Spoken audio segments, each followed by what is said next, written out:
A good chunk of formerly rebel-held eastern Aleppo has fallen to regime forces. Is that something that you've brought up with your Russian partners in these talks?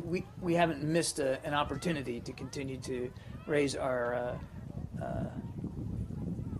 deep concerns, indeed outrage, at the continued bombing and siege of Aleppo. And what we continue to assert is that Russia bears the ultimate responsibility here for what the Syrian regime is doing and being permitted to do in terms of the devastating civilian casualties and destruction of civilian infrastructure, to include hospitals in and around Aleppo. And we've made that clear time and time again. But in terms of whose aircraft is flying and all that, I don't have that kind of information, and wouldn't be appropriate for me to deliver it from this podium in any event. But clearly, tactical aircraft continue to bomb neighborhoods in Aleppo. Clearly, they're still shelling. Hospitals now are all but shut down. I saw a statistic this morning that for the roughly 120,000 children that we estimate, the UN, estimates, is in Aleppo, there's 2 pediatricians. Unfortunately, many of the casualties that are being suffered by children don't necessarily need pediatric care, but it just goes to the point that medical professionals are increasingly at a loss to take care of just basic health necessities there in Aleppo. And I saw a quote from a resident of Aleppo that their concerns are now beyond just food and water. It's the slaughter, and slaughter was the word that this individual used. Could we stay on Syria? Now, sure. You're saying slaughter, right? I didn't say that. I said, as resident of Aleppo, referred to the fact do you believe statements that speak of slaughter in Aleppo? We've talked about atrocities. We've talked about the utter disregard for civilian life. And yes, I think by any stretch, if you just look at what's been happening on there, innocent people are being slaughtered in Aleppo.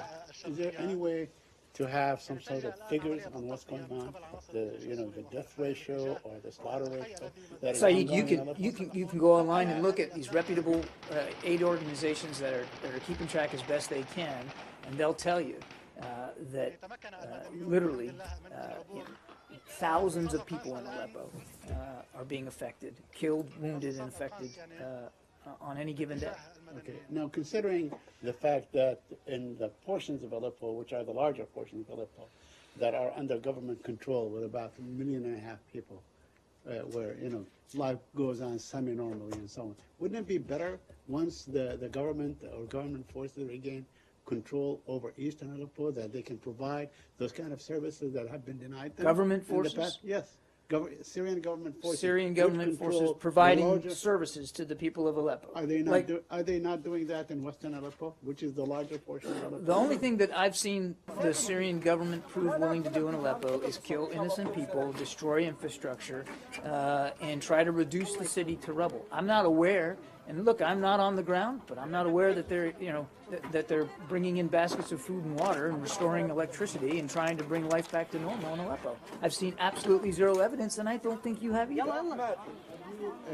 Gathered, or have you been able to gather any kind of information on how things are going, or what is the situation in western Aleppo and the government in terms of schools and hospitals and things like that? I'm not capable of breaking it down by neighborhood here. Again, every bit of information we get, and we get it from a lot of different places, continues to tell a story of a city under siege, a dwindling population that is increasingly being killed by its own government, with the support of backers of that government, to include Russia. And again, you don't have to look any further than going online or looking at television coverage to see what's going on here. And it's been going on steadily now, day after day after day.